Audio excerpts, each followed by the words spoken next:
in America, we just don't even accept that dying is inevitable or that we all are going to die. So I have only been in medical social work my whole career.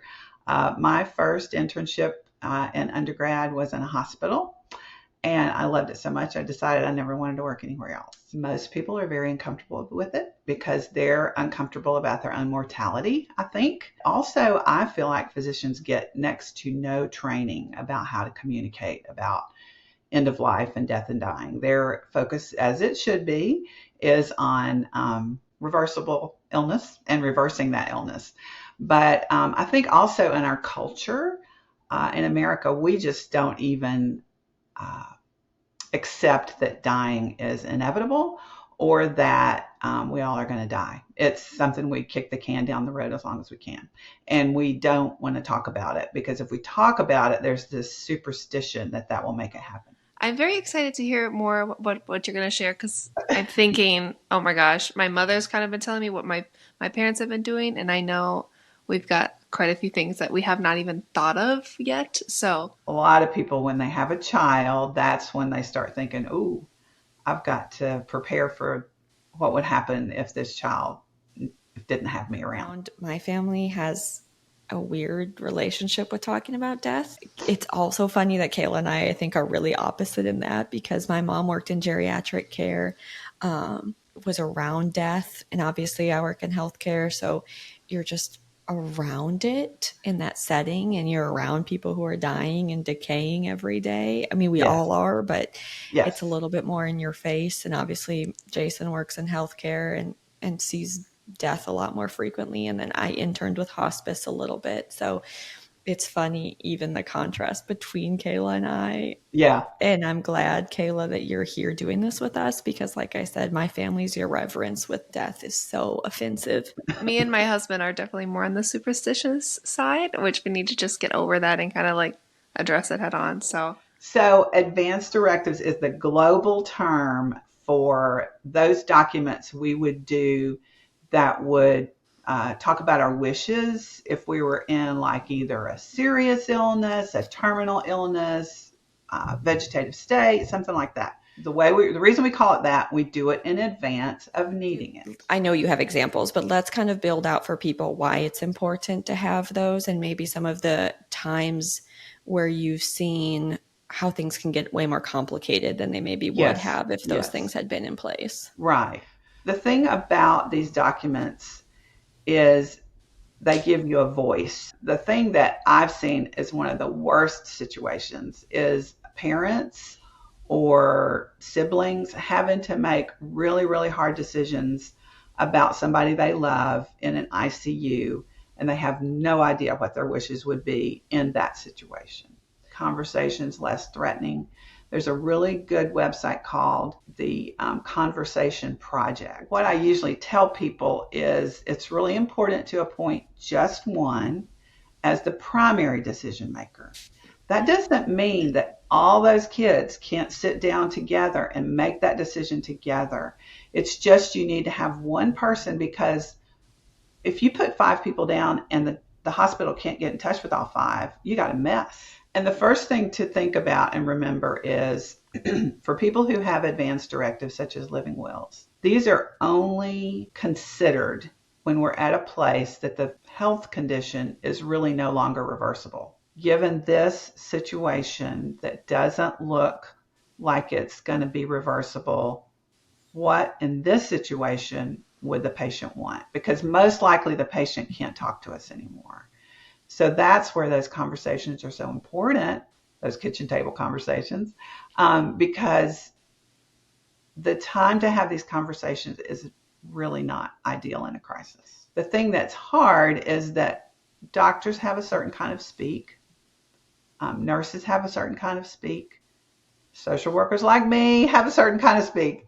And really to try to have the conversation so that the family can understand and make a decision that they're not going to feel bad about later. Can you explain what hospice is and where that fits in with all of this? Like, what is the criteria for when we go from like someone's maybe has a critical illness, like where does that transition to hospice? Because my grandmother was in hospice, on hospice, whatever. I didn't really know what that meant, and I couldn't conceptualize that when I was young. I just knew this means we're at the end. Like, what does that mean, and how does that carry through to the end? Given this set of medical circumstances, what would the wishes be for this patient?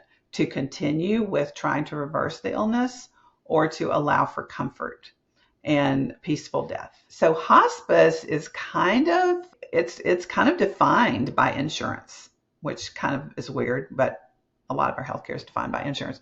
But hospice is usually considered when the expectation is that the patient could die within the next 6 months. But hospice care really kind of turns the focus from reversing the illness to looking at comfort. They usually evaluate meds and say, okay, is this med going to provide comfort, or is it something that could possibly be not necessary anymore? Pain control, if there's an illness that's causing a lot of pain. Ease of breathing, that may be oxygen or something like that. So any area of distress that the illness is causing the patient is to try to alleviate that. So it's really a service that is put into the home or wherever the patient is. Kind of an all-encompassing service to try to help those last period of time to be comfortable for the patient.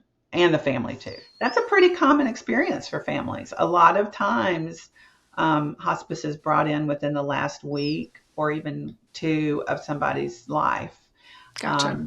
So that's a pretty common way it usually happens. Yeah. Sometimes we even have hospice in the hospital. That's what it sounded like, Kayla. Like maybe she was in a hospice unit. Yeah, inside I think so. Of a hospital. Yeah. Mm-hmm. I think so. Yeah. She wasn't at home. She was not at home. Okay. Yeah, it could have been very likely that they kept her in the hospital, and some hospitals have a unit within the hospital that can move patients to. So hospice is wherever the patient is. Gotcha. So it doesn't have to be, it's not a place, it's a service. So I talked a little bit earlier about palliative care. That's another new term. So palliative care is kind of a medical specialty that really is, tries to help patients who are seriously ill. It also focuses on pain and symptom control. But a lot of what palliative care does is try to alleviate the serious and uncomfortable symptoms of an illness while the patient's going through it. That could be while they're going through treatments, something like that. And so to me, if you get palliative care involved, they can sort of work with the family. And if there is a need to transition to hospice, they can help with that. I think it's great for families to learn about it as much as they can and be an advocate for when they feel like it's time to talk about it. One thing about hospice is that in order to receive that service, the patient can no longer be undergoing treatments that try to reverse the condition or reverse the illness. By contrast, people who get palliative care do not have to stop those treatments. So, but I feel like, over the years, I've had really good experience of just referring patients directly to hospice for information. And most hospices will actually do what they call an informational visit, where they don't actually sign the patient up for hospice, but just explain to them or the family what the hospice services are, what they can expect if they choose a hospice care. And then they will follow that family for a period of time.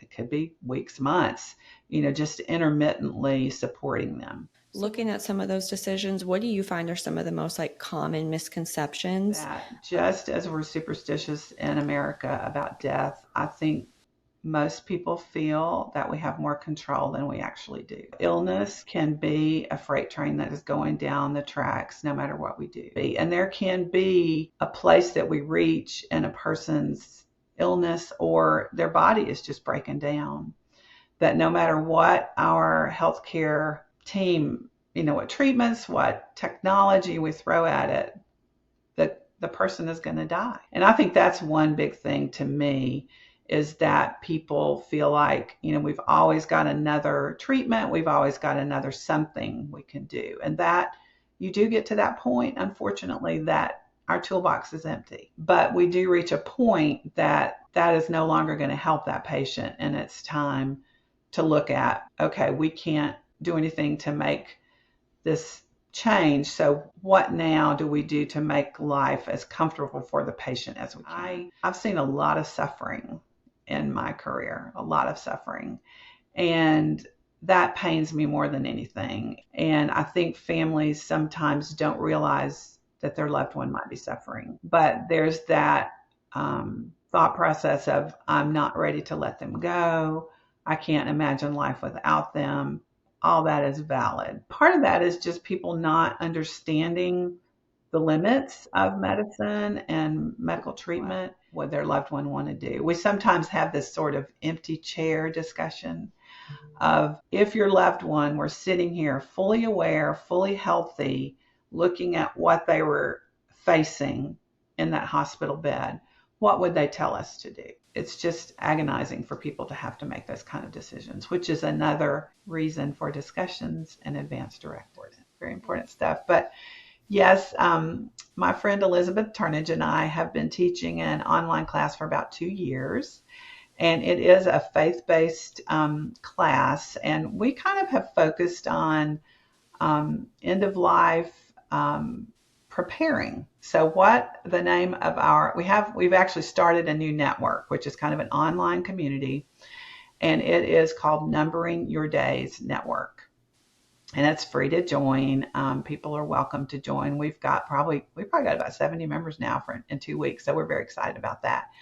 But that's where you can find us, and I will give you the link for that. Now, if people are interested in taking our class, we have a class called Organizing Your Life and Legacy, and it's a 10-session class on demand, and we have recorded the course for people to get access to, and then that there is a cost for that, and then we also have a book that we've written to guide people. It's kind of a notebook people can fill out and have all the information in it that their family will need. Kind of the design of it is, we want to have a book where people can complete it, and if something happens to them, if they either die or become incapacitated, their family can take that book and they will have all the information they need to conduct the person's business affairs, all that sort of thing.